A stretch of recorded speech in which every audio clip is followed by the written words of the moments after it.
queda en pie únicamente como base insustituible sobre la cual descansa todo el presente y el porvenir de la Unión Nacional. Una vez cumplida esta primera etapa por la rama ejecutiva del poder, la aprobación de una reforma electoral, fruto del sincero acuerdo de los partidos y de la cooperación gallarda de sus entidades directivas, que pueda ser exhibida como garantía eficaz de los derechos de todos. He dicho en repetidas ocasiones, y así lo he manifestado en distintas circunstancias a los directores de los partidos, que sin esa reforma, resultado de un esfuerzo que concilie los intereses al parecer contrapuestos, no será posible alcanzar los objetivos fundamentales de la Unión Nacional, justificar los esfuerzos y sacrificios hechos hasta ahora por la rama ejecutiva, favorecer la pacificación de los espíritus, vencer recelos y desconfianzas y adelantar obra fecunda en la administración. Aunque no hubiese padecido el país las desoladoras consecuencias de los sucesos luctuosos de abril, esa reforma sería una condición obligada de convivencia política, exigencia del patriotismo y circunstancia capaz por sí misma de crear un ambiente propicio para un entendimiento nacional. En el discurso de posesión me anticipé a proclamar estos mismos principios, ya que son elecciones puras, extrañas al fraude y la violencia, que traduzcan con lealtad la voluntad política de los sufragantes,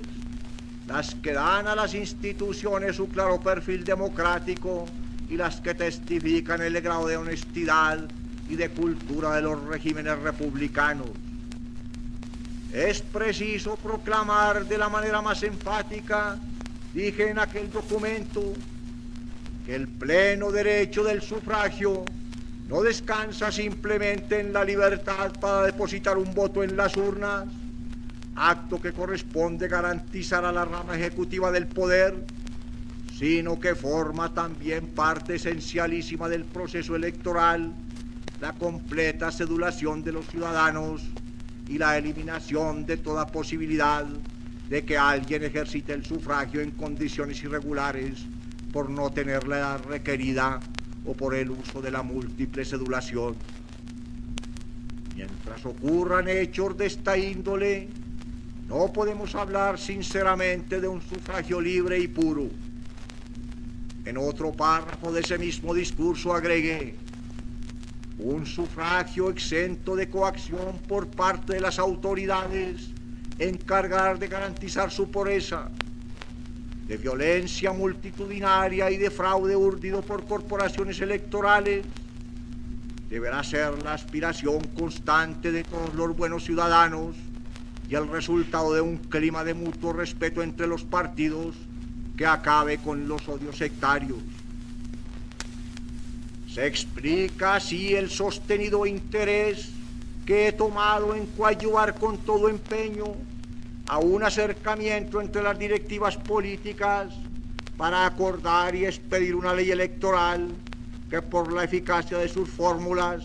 por el propósito irrevocable de impedir y sancionar hasta la más leve violación de la voluntad popular, y por las garantías que ofrezca este derecho tutelar de la vida democrática, ciegue las turbias fuentes que alimentan desde antiguo la violencia política, las represalias homicidas, el ardor de las controversias sectarias y la persistencia de odios enconados, y se convierta en noble estatuto de la paz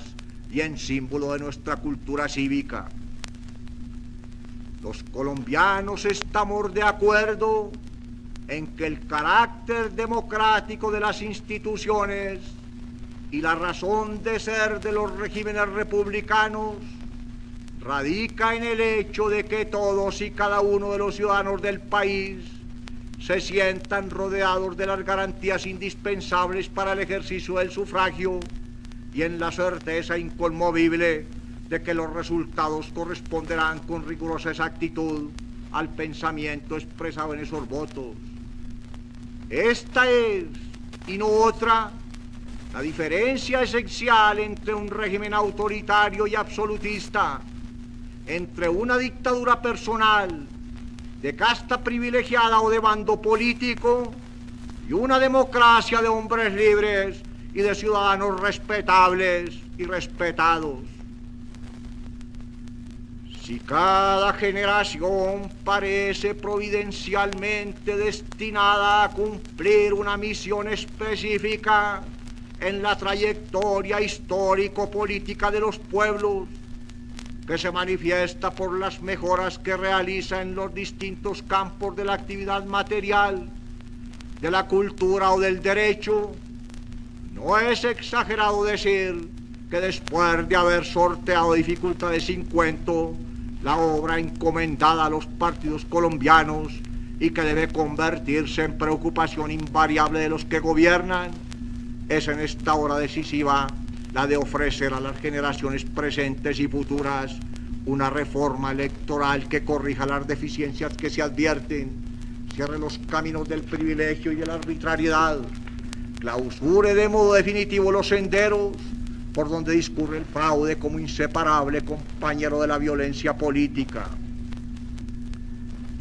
En torno a la conquista de un sufragio puro, se libra la batalla más importante de la historia contemporánea de Colombia, y es natural y deseable que así sea, porque esta forma suprema de la actividad democrática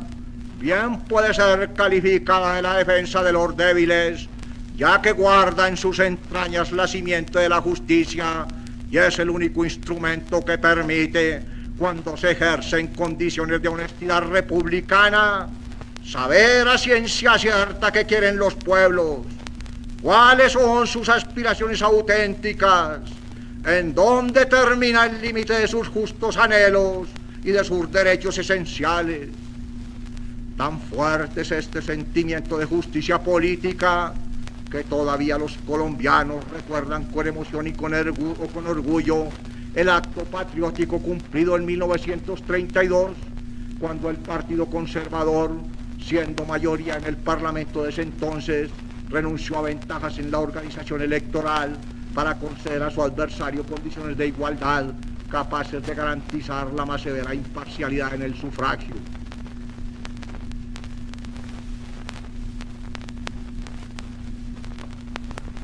Agobiado bajo las preocupaciones cotidianas, en lucha abierta contra los asedios del clima, rodeado de angustias económicas y de inquietudes domésticas, el trabajador humilde, sea campesino u obrero, tiene la certeza de que existe un terreno en que todas las diferencias naturales o artificiales que pueden crear las altas posiciones del Estado y las irritantes que fomentan los privilegios electorales y los casi cargos políticos cesan para medir con el mismo rasero a grandes y pequeños. Ese terreno de igualdad en que descansan las democracias y que sus conductores no pueden debilitar o reducir a su talante, es el que pisan las muchedumbres en los días electorales, el que se ilumina en los momentos en que, confundidos por idéntico ideal o distantes por principios opuestos, se congregan los ciudadanos para decidir con su voto de la orientación del Estado. Porque la victoria de un grupo sobre otro, la alternabilidad democrática de los partidos en el gobierno, la transmisión pacífica del mando, la facultad que todos poseemos de conducirnos con independencia racional en nuestras relaciones sociales y económicas, circunstancias que ponen de presente el grado de madurez de nuestra organización política, son apenas las consecuencias naturales de ese acto, al parecer sencillo, pero impregnado de majestad y de una especie de dignidad religiosa, que se realiza en el instante en que un ciudadano, en el uso de su libertad, por ministerio de la ley que se la reconoce y ampara, deposita el voto que da testimonio de lo que quiere y anhela en el gobierno del país. Por ser la justicia el ámbito natural en que se mueve la persona humana, aun desde su misma infancia, y la única atmósfera respirable para la criatura racional, sean cuales fueren sus condiciones y su grado de cultura,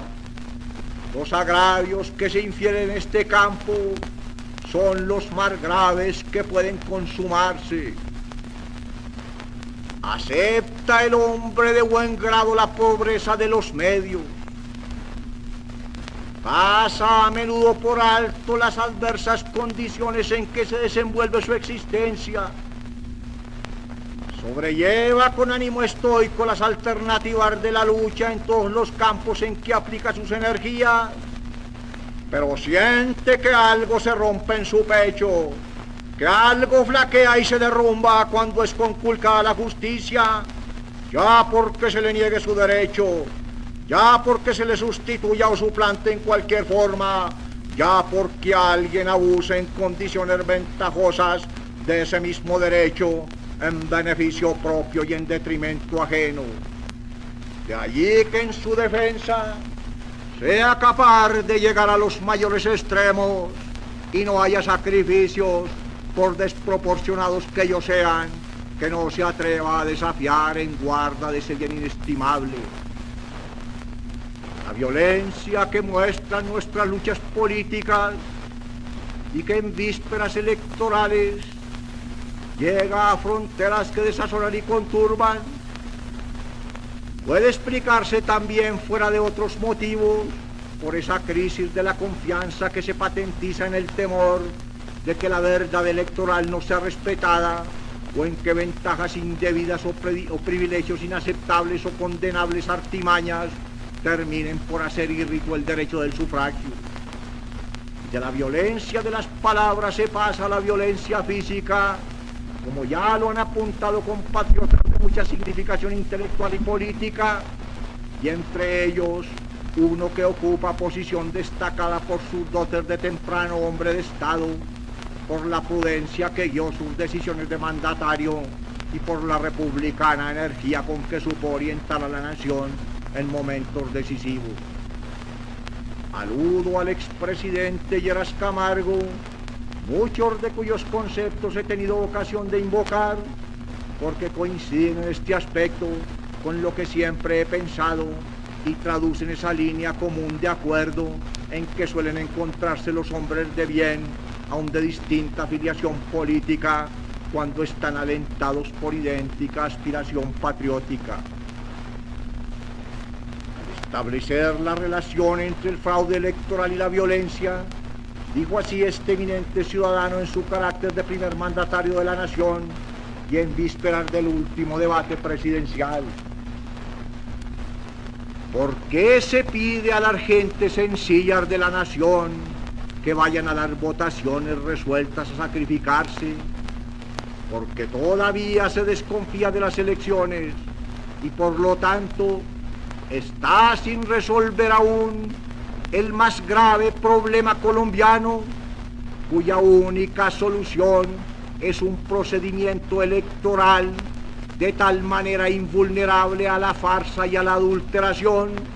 que su fallo sea tan inapelable como las sentencias de los jueces en instancias definitivas.